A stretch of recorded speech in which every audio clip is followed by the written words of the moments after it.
Day 1 అయితే start అయింది గురు. మన వాళ్ళు అయితే లెగర్ కదా తెలిసిందే, ఒకటైతే తగిలించేది సరిపోతుంది.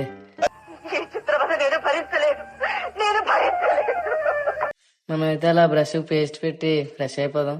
ఫ్రెష్ అయిపోయి తీస్తా, నాలో ఉన్న క్రియేటివిటీ మొత్తం బయటికి తీస్తా, నా తడాక చూపిస్తా. తినిన తర్వాత అయితే మన వాళ్ళ రియాక్షన్ చూద్దాం.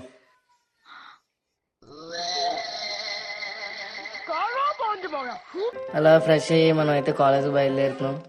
మనకైతే రూమ్ లో ఎలాగో అర్థం లేదు, ఈ లిఫ్ట్ లో ఉన్న అర్థంతో అయితే అడ్జస్ట్ అయిపోదాం. ఈ రోజుకి ఆటో అయితే ఎక్కి మన కాలేజ్ దగ్గరికి అయితే చేరాం. నువ్వు గొక్కబెట్టి ఏడుస్తావు చూసుకో, నాకున్న అనుభవంతో చెప్తున్నా. మనకైతే బ్రేక్ బెల్ ఇచ్చారు. బ్రేక్ బెల్ అయితే మనం ఒక డ్రింక్ అలా చిన్న పఫ్ తిన్నాం. తినిన తర్వాత మన వాళ్ళు అయితే స్పోర్ట్స్ పీరియడ్ కి వాలీబాల్ అయితే ఆడారు బాస్కెట్బాల్ కోర్ట్ లో. చివరిలో ఇంటికి వెళ్ళిపోతున్నప్పుడు ఒకటే అర్థమైంది గురు, చివరికి ఇదంతా